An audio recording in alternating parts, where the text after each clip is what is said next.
What the hell is going on at Tesla? Drew Baglino, key executive, gone. Rohan Patel, key executive, gone. The head of new products, gone. And then now, the entire Supercharging team is gone. What does this mean for Tesla? What does it mean for you as an investor? And what does it mean for you as a Tesla owner with the Supercharging network team completely gone? Is this the end for Tesla? I don't know. Let's talk about it. So Elon Musk just got rid of the entire Supercharging team. That's right. The team that brought you the most reliable, the largest charging network for electric vehicles across the world is no longer part of Tesla. We're going to talk about that. And we're also going to talk about the departure of Elon Musk's head of new products. With both of these giant removals from Tesla, what does that mean for Tesla? What does that mean to you as an investor or as an owner of Tesla products? What could that mean for the future? We're going to talk about that today on this video. Let's get into it. Okay, so the most recent news is the entire Supercharging team, the team that has brought you the Supercharging network, the very reliable, very robust, in fact, the network that a majority of electric vehicle manufacturers have now committed to using in the future. That entire team is no longer. That team grew this amazing network of superchargers for Tesla vehicles, primarily up until now. In the future, they grew that hugely. Over the last almost 10 years, the Supercharging network has gone from being nothing to what it is today. Now, many of you live in areas where there may be a lot of superchargers, and many of you still have requests for more superchargers. So without a Supercharging team dedicated to this, what exactly does this mean? Does this mean that the supercharger expansion is going to slow down? Yeah, it does. And Elon Musk actually took to Twitter to saying that it was going to slow down, but that they are still committed to expanding the supercharger network. They have to. Rivian has joined, Ford has joined, and there's many more electric vehicle manufacturers that are committed to using the Tesla North America charging standard. And they're going to have to commit to spending more time and more focus on this. Now, Elon did say that this is going to more focus their attention on the reliability, but I don't know about you, but for me, I've never had an issue at a supercharger. Sure, there's busy superchargers, but there's very rarely superchargers that just don't work or that are out of order like you'd find on Electrify America. So with that being said, I don't really feel like a lot of time needs to be spent on reliability for superchargers, but more on expansion, especially with so many more manufacturers coming to the supercharger network in the future. I'm just afraid here that if other manufacturers might pull out of this. This is really what has given Tesla a lead, is building this network. It was the primary reason why I recommended people buy a Tesla in the past, was for the network.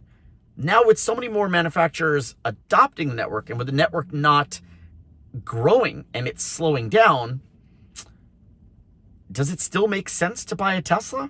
I don't know. I'm curious to know what you think. Leave that down in the comments down below. And also, if you're enjoying this video, hit that thumbs up button and don't forget to subscribe to the channel. Now, let's talk about new products. The head of new products was recently let go. Now, what does this mean? We don't really have new products in the pipeline per se. We've got a robotaxi coming in August, and we're teased about new vehicles coming next year. Now, a little birdie may have told me those new vehicles that are coming are Model Y upgrades, right? The future Model Y, and how that looks, the variances of Model Y. I'll leave it at that, but we know those are coming. But to remove the head of new products, that's a sudden call. And it just has me wondering, is Tesla just pausing innovation to just focus on what they've got? I know we've seen Cybertruck doing pretty well. They're producing 1,000 Cybertrucks a month. There are its quirks and things that are, people are experiencing some issues with Cybertruck that are getting fixed up. And we've got some major software updates. I just made a video on that. So if you want to watch that, I'll put a link to that up above. But updates coming for Cybertruck. So I think, I don't think it's horrible to focus on your current product line. You've got, 5 vehicles out, consumer level vehicles, right? Model 3, Model Y, Model S, Model X, and Cybertruck. You've got those 5 main core vehicles that pretty much covers majority of the masses. So to focus on them, I don't think that that's a negative thing. I can see where this is coming from, but you should always have your funnel filled with ideas, researching what makes sense, what doesn't make sense, and be thinking about future growth. Maybe there's a lot of money that's being blown here that I think with a lot of these cuts, with the 15% off, 15% layoffs that occurred, along with this, whole supercharging team, along with the head of new products, all of these layoffs to me really seem to be focused on cost cutting. Now, it doesn't really seem like Tesla really needs to shave a lot of costs. They're doing fairly well, but maybe there's a plan here. Maybe there's something that I'm not seeing, or something that they're after or going towards that's going to involve significant cost cutting, right? Maybe they're going to make their cars even more competitively priced. I don't know. I'm curious. What do you think that all of these layoffs, all of this reduction in staffing and team mean? Now, as if you're an investor in Tesla, and I'm not a financial advisor, so do not take my advice. This stuff does make me nervous for the future of Tesla, with major key executives leaving the team, Rohan Patel, and everyone.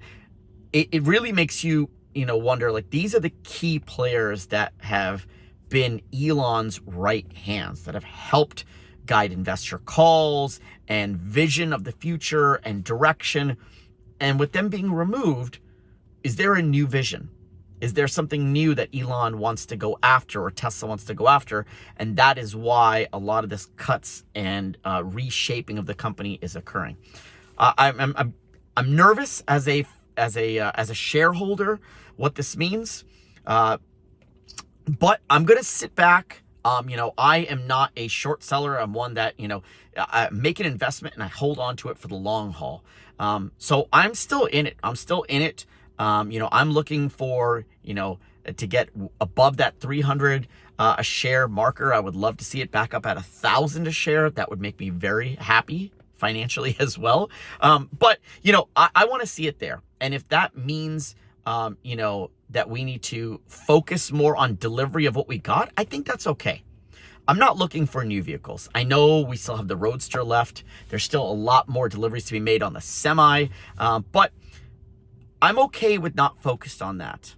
I am nervous about the supercharger expansion, because that expansion is key to the other manufacturers adopting, getting on board, and Tesla making the revenue from what they're charging non-Tesla owners to be billed at when using the supercharger network. So that is a bottom dollar there as well. So maybe that's part of it. Maybe it's just to focus on the current network so that it works with other manufacturers.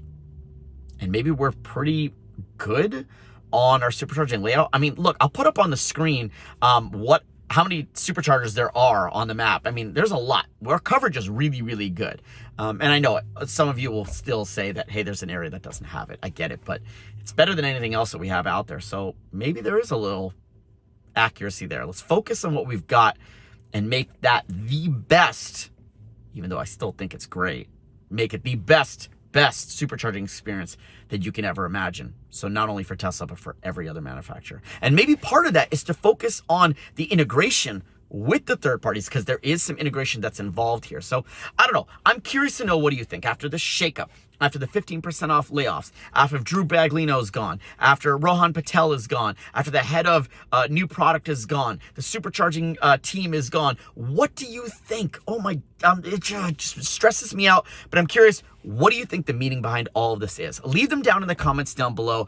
I'm going to sit and mull this over and just continue to watch the stock and continue to drive my 3, my Y, and enjoy what Tesla has. But I'll be honest, I have been eyeing some other EVs, seeing what else is going on out there, but I'm curious to know what does Tesla still have in the pipeline for next year.